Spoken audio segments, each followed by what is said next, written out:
Hi, I'm Scott Smith, the Chief Financial and Operating Officer for the Cherry Creek School District. I want to talk for a few minutes about our financial challenges that we're facing and why we need the community's input on how we're going to solve the budget challenges in front of us. Prior to COVID-19, during the 2019 school year, Superintendent Siegfried convened a budget task force to look at the finances of Cherry Creek and explore opportunities on how we can balance our budget going forward.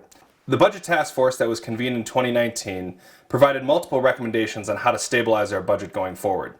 One side of the equation was looking at options to increase our revenue, and the other side was exploring cuts that we could make across the district to stabilize our expenditures as we move into the next school year.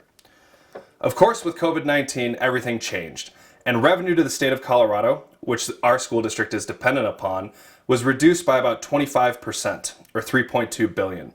For us, that's about a 5.5% reduction to our funding, or $25 million less than we had in the current school year as we go into the 2020 school year. As we look at our funding over the last few years, it's no secret that the state of Colorado has chronically underfunded K-12. You can see that our projected revenue going into the 2020 school year is actually less than we received in the 2018 school year. This will present numerous challenges for us as we move forward, and as Dr. Siegfried has outlined in his letters to staff and to the community. So how did we get here? Before COVID, we were planning on about a $12 million increase to our operating budget. That's a pretty standard increase for school districts of our size in Colorado. But in actuality, as I just mentioned, we're going to be cut $25 million. So this is a $37 million swing in our funding in just a few months. Additionally, we're told to plan on an additional cut next year that will likely be more than the 5.5% cut that we're taking this year.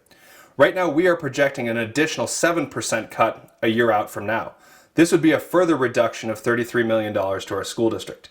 So all told, when you put the two cuts together, we're at about a $58 million reduction in funding that we must solve together as we go forward into this next school year.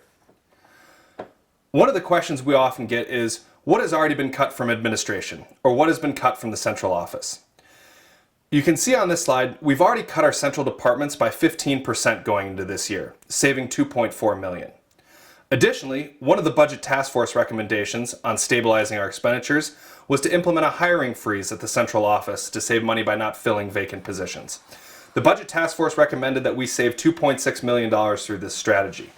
I'm happy to report that to date, our school district has already saved $3.2 million by not filling these vacant positions. This includes cutting 35 positions from our central office and from our administration. We have cut 10 administrators, or 5% of our total administrative workforce already going into this school year. I would also like to point out that when we look at administration, Cherry Creek is one of the leanest front offices in the Front Range. An independent study by the Colorado School Finance Project showed that we have among the fewest administrators and central office staff of our peer districts, and less than 1% of our overall budget goes to general administration. We want to make sure that our financial strategy is a long-term financial strategy, that we set ourselves up for years and decades of excellence. And that's why we're taking this view of the long term. How do we solve our structural budget problem over the coming years and do it together with our community? That's why we need your input on this survey, so that as we begin to make budget reductions, we can do it in the most fiscally prudent manner that sets us up for long-term success. Thank you for taking the time today to give us your input, and we look forward to seeing the results of this survey as we go forward through this summer.